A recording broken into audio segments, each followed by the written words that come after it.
These are the answers to the Chapter 15 practice quiz, starting with the multiple choice questions. Number 1. The equilibrium constant for the gas phase reaction above is 95 at 25 degrees Celsius. What is the value of the equilibrium constant for the following reaction at 25 degrees Celsius? Let's take a look on page 622 in our textbook. Here are three things that you can do to an equation that will affect the value of the equilibrium constant. If you reverse the direction of a reaction, then the new equilibrium constant will be the inverse or reciprocal of the original.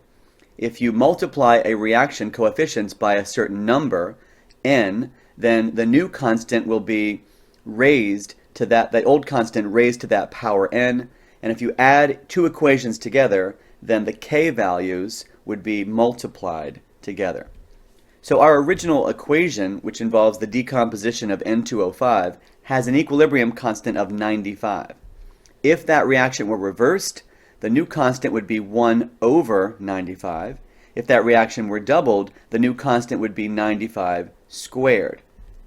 This reaction has been both reversed and doubled, so therefore the new equilibrium constant would be 1 over 95 squared. Correct answer is D. Questions 2 through 5 refer to the following reaction. We have PCl5 decomposing to produce PCl3 and Cl2. We start out with a pure sample of PCl5 in a rigid evacuated 1 liter container. Initially, the pressure of PCl5 is 1 atmosphere. Eventually, equilibrium is achieved. Here's our first question, number 2. As the reaction progresses toward equilibrium, the rate of the forward reaction does what? Here, take a look on page 613. You can see a reaction involving the formation of NO2. So we start with N2O4.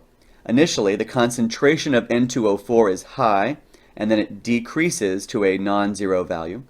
The concentration of NO2 starts out at 0 and eventually increases to a certain value in equilibrium. Look at the reaction rates in the graph on the right.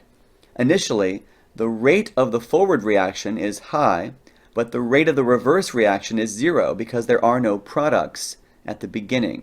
Eventually, as the concentration of the reactants decrease, the forward reaction rate will decrease and then reach a non-zero value. At equilibrium, the rate of the forward reaction is equal to the rate of the reverse reaction.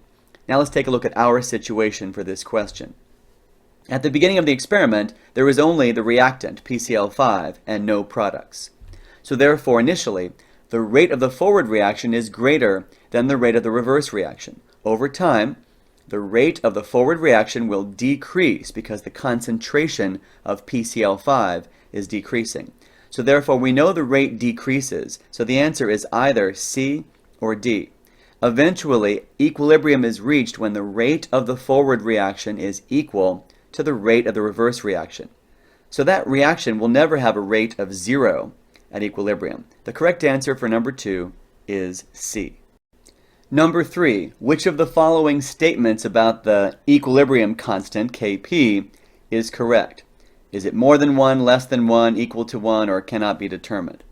Let's go ahead and make a Rice table for this reaction. We start with PCl5 with a pressure of 1 atmosphere. And since that's the only chemical in the reaction vessel at the beginning, the pressure of PCl3 and Cl2 start out at 0. The reaction would proceed from left to right. So because all the coefficients are 1 in this balanced equation, we have minus x, and then plus x, and plus x. So at equilibrium, we have 1 minus x, and x representing the pressure of all three gases. In the figure it says the total pressure is equal to 1.40 atmospheres. If we add the pressures in terms of x, 1 minus x plus 2x equals 1 plus x. And since that value is equal to 1.40, x equals 0.40. So the pressure of the Cl2 and the PCl3 would have to be 0.40 atmospheres. The pressure of the PCl5 at equilibrium would be 1 minus 0.4, which is 0.60 atmospheres. How does this help us in terms of answering this question? Well, now that we know the pressure of all three gases at equilibrium, we can plug them into the equilibrium constant expression. So we'd have 0.4 squared divided by 0.6. Now 0.4 times 0.4, even without a calculator, 4 times 4 is 16. This is going to be 0.16 divided by 0.6, which will give you Kp is less than 1. The correct answer is B. Number 4. We start out with an equilibrium of all three gases. The pressure is 1.4. Then the volume of the reaction vessel is reduced from 1 liter to 0.5 liters. And the equilibrium is reestablished at constant temperature. What is the total pressure of the system at this point? On page 634, they show you what happens to an equilibrium system when there are different numbers of moles of gas on the sides of the equation. So here we have 2 moles of A on the reactant side and 1 mole of B on the product side. So when you decrease the volume, it will shift toward more B because that's a fewer moles of gas. And then when you increase the volume, it's going to shift toward more A, which has larger number of moles of gas. So in our situation, we are starting out in a 1 liter reaction vessel and we're turning it to a 0.5 liter reaction vessel. Since we are decreasing the volume, that means we're increasing the pressure. So according to Boyle's law, at the moment that the volume is cut in half, the pressure would be doubled from 1.4 atmospheres to 2.8. Now you might think that the correct answer is C, but remember, the reaction is now going to shift toward the side with fewer moles of gas. This will reduce the pressure slightly from 2.80 atmospheres, but it's not going to reduce the pressure all the way back to the original. So we know that the pressure at this point is going to be greater than 1.4, but less than 2.8. Number 5. Additional chlorine gas is injected into the system at equilibrium. Which of the following graphs best shows the rate of the reverse reaction as a function of time? So the reverse reaction would be, now that we've added more chlorine, at that moment when additional chlorine is injected into the system, the rate of the reverse reaction would increase sharply because of the sudden increase in the concentration of chlorine. So as the reverse reaction rate would increase sharply at that moment, the correct answer could not be A or B or D. So the correct answer is either B or C. Let's take a look at what happens as the reaction reestablishes equilibrium. Well, more of the chlorine that was just added is going to be consumed. And so as the system returns to equilibrium, the rate of the reverse reaction should gradually decrease. However, once the new equilibrium has been established, the concentration of chlorine will still be greater than it was before this change. So the reverse rate cannot become less than what it was during the initial equilibrium. So the correct answer is C. Number 6, we have the synthesis of ammonia. So nitrogen plus hydrogen to make ammonia. This happens to be an exothermic reaction because the delta H is negative. So we have heat on the right, sort of like a product. Ammonia was synthesized at 200 degrees Celsius in the presence of a powdered osmium catalyst, leading to the equilibrium system represented above. Which of the following changes would result in more ammonia in the mixture? Well, replacing powdered osmium with a solid cube of osmium makes no difference because a catalyst is not going to affect the equilibrium. For letter B, if you increase the temperature, that's like you're adding heat. That would cause a shift away from the side where there is heat. That would shift toward the left. And removing some hydrogen would also cause a shift toward the left because you'd be trying to make up for the loss of hydrogen by making more hydrogen. If you did add more nitrogen, that would cause a shift toward the products. So correct answer is D. Number 7 still deals with the same ammonia equilibrium. We have additional hydrogen added to the reaction vessel, and so what's going to happen if more hydrogen is added? On page 632, it says, what does shift mean? It means that the reactant and product concentrations will change over time to accommodate the new situation, but shift does not mean the equilibrium constant itself is altered. The constant remains the same. So therefore, there is no change in the equilibrium constant when we simply change the concentrations of reactants or products. So we are not changing the temperature So the correct answer is either C or D. Well, if we add more hydrogen, the reaction will shift toward the right. The concentration of nitrogen will decrease, but the value of the Kc remains constant. So correct answer is C. Number 8, we have a reaction involving A plus B to make AB. It's a synthesis. We have 4 moles each of the reactants A and B, and we're placing them in a 1-liter vessel and allowing them to react according to the equation above. So in our Rice table, our initial number of moles is 4 for each of the reactants, and we have 0 of the products. Over time, because the coefficients of A2 and B2 are 1, we have minus x and minus x, but there is a coefficient of 2 on the right, so that's going to be plus 2x for the product. So 4 minus x, and 2x represent the values in terms of moles or molarity, because it's a 1-liter vessel, so moles and molarity are the same thing. And now it says, once equilibrium is reached, it is determined that the concentration of AB is 2 molar. So therefore x equals 1 in our Rice table. So we have concentrations of 2, and then because x is 1, 4 minus 1 is 3. Now that we know the concentrations, we can calculate Kc. So products over reactants, concentration of AB squared divided by the product of the concentrations of A2 and B2. Plugging in these numbers, we have 2 squared over 3 squared. Correct answer is B, 4/9. Number 9.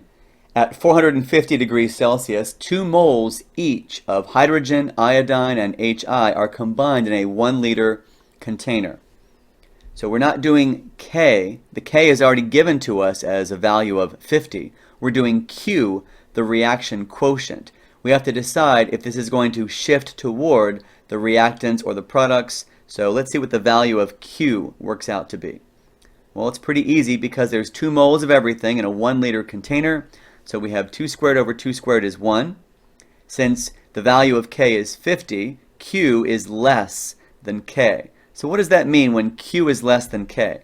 Well, on page 628, there's a nice little graphic here. If Q is less than K, then the reaction will shift toward the products. And so therefore, to produce more products, the correct answer is B. More HI will form. Number 10, we have an equilibrium system involving carbon monoxide and water as reactants, carbon dioxide and hydrogen as products. We start out with 2 moles of carbon monoxide and 2 moles of water. So in our Rice table, we initially have 2 moles of reactants and 0 moles of products. All the coefficients are 1, so we have minus x and plus x. And now at equilibrium, we have 2 minus x, which is the concentration of CO and H2O, and we have x and x for the concentrations of CO2 and H2. So let's look at choice A. Could the concentration of water be greater than the concentration of CO? No, they are the same. Now for letter B, let's take a look at the size, the magnitude of that equilibrium constant. It's around 1500. So that's a rather large value of K, which means that this equilibrium is very much product favored. There's going to be a greater concentration of products, much greater than the reactants. So could the concentration of water be greater than the concentration of hydrogen? No. And of course, they're not going to all be equal at equilibrium. So the correct answer is C. The concentration of carbon dioxide, which is a product, should be greater than the concentration of carbon monoxide, a reactant. Number 11, we have a decomposition of a compound XY.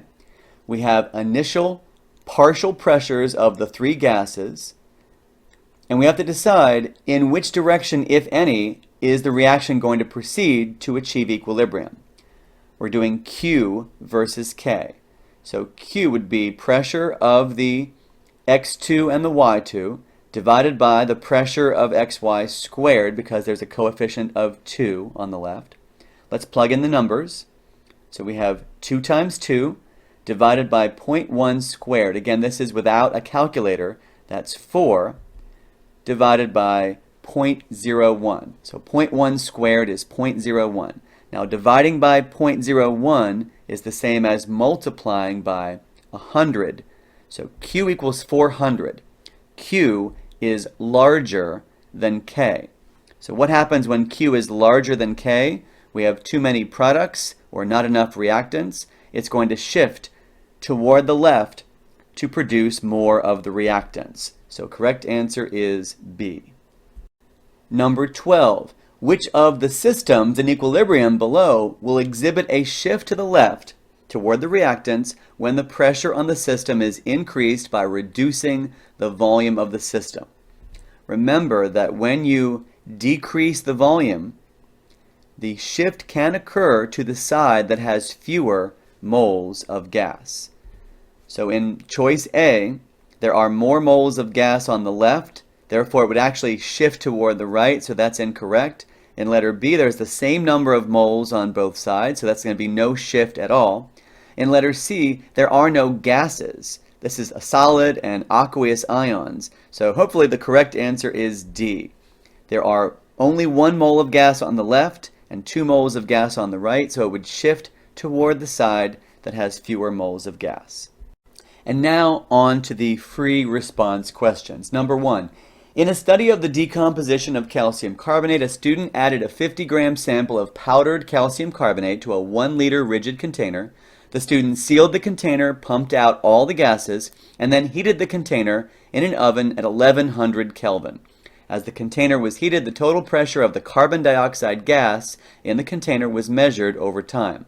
So we can see a graph in which the pressure increases from 0 and reaches a point of just slightly higher than 1 atmosphere at equilibrium. Write a balanced equation for the decomposition of calcium carbonate. So obviously calcium is Ca, has a charge of +2.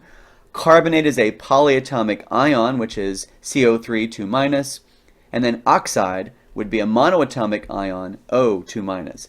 So we start with calcium carbonate, CaCO3, and it's a solid. We then finish with calcium oxide, solid, so CaO, and carbon dioxide, CO2, and the equation is already balanced. Now on to part B. The pressure in the container after 20 minutes of heating is equal to 1.04 atmospheres. So we're going to use the ideal gas law to calculate the number of moles. N equals PV over RT. So the pressure is 1.04 atmospheres. The volume of the container is 1 liter. We use the ideal gas constant, and then we use the temperature in Kelvin, 1100. So I'll round that number off to 2 sig figs. Number of moles of CO2, 0.012. So in part C, the student repeated the experiment, but this time used twice as much powdered calcium carbonate. It was 50 grams before, now it's 100 grams. But the final pressure was 1.04 atmospheres, which was the same as the final pressure in the first experiment. Now the student claimed that the final pressure in the container became constant during each experiment because all the calcium carbonate had decomposed. Based on the data, do you agree? Well, you disagree with the claim. It's because equilibrium is reached. Now there are 2 different ways you can justify why you can prove not all of the calcium carbonate had decomposed. Here's one option for you. If they went from 50 grams, and we figure out how many moles that is, 50 grams of calcium carbonate, convert that to moles, that would mean that we're producing 0.5 moles of carbon dioxide gas.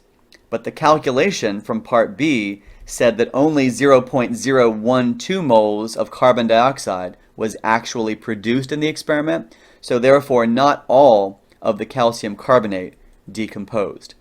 Another way you could disagree with this claim is you could say, well, they doubled the concentration or the amount of calcium carbonate. And if they doubled the amount of calcium carbonate, however, the final pressure was still the same, increasing the amount of reactant did not increase the amount of carbon dioxide produced, so therefore it's clear that not all of the calcium carbonate is decomposing. Remember that we learned you do not include pure solids and pure liquids in the equilibrium expression. So we have solid calcium carbonate and solid calcium oxide. Since those are not included, the expression for Kp is simply the pressure of CO2. So do not use brackets because that would imply concentration. Just pressure of CO2. So the value of Kp is the pressure of CO2 at equilibrium, which was stated to be 1.04 atmospheres. I don't include the units for this answer because K, equilibrium constant, does not have units. In part F, after 20 minutes, additional carbon dioxide gas was injected into the container, initially raising the pressure to 1.5 atmospheres. Then it is allowed to come to equilibrium again at the same temperature, 1100 Kelvin. So is this final pressure going to be less than, greater than, or equal to 1.04 atmospheres? Well, the answer is the final pressure is going to be the same, 1.04 atmospheres, and the reason why is because equilibrium was reached in both experiments. The equilibrium pressure at this temperature is 1.04 atmospheres. Even though they added more carbon dioxide, the reaction would shift toward the left, and the amount of CO2 would decrease until the pressure returns to a value of 1.04 atmospheres. Number 2, we have a reaction equilibrium system involving CO2 and CF4 as reactants, and the product carbonyl fluoride COF2 on the right. We already have equilibrium pressures for all three gases. We can write the equilibrium constant expression, pressure of COF2 squared, because the coefficient is 2, divided by the product of these pressures of CO2 and CF4. The value of Kp at this temperature would be 0.35 atmospheres squared divided by 0.5 squared. So 0.35 squared divided by 0.5 squared is equal to 0.49.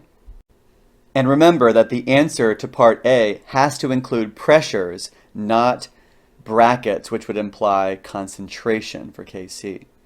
All right, part C. We're going to start with making a Rice table in which we begin with 3 atmospheres of each reactant and 0 for the pressure of the product. So we're going to go from left to right.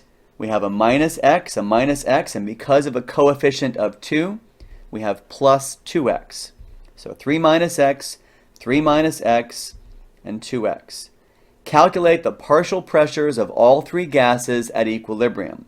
Since we know that the equilibrium expression, so pressure of COF2 squared divided by the product of the pressure of CO2 and the pressure of CF4 is equal to 0.49, which we calculated earlier, let's plug in our values for x. Let's go ahead and take the square root of both sides to make the math easier.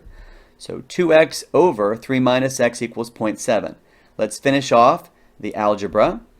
And when we do this, we get x equals 2.1 divided by 2.7, which is 0.78.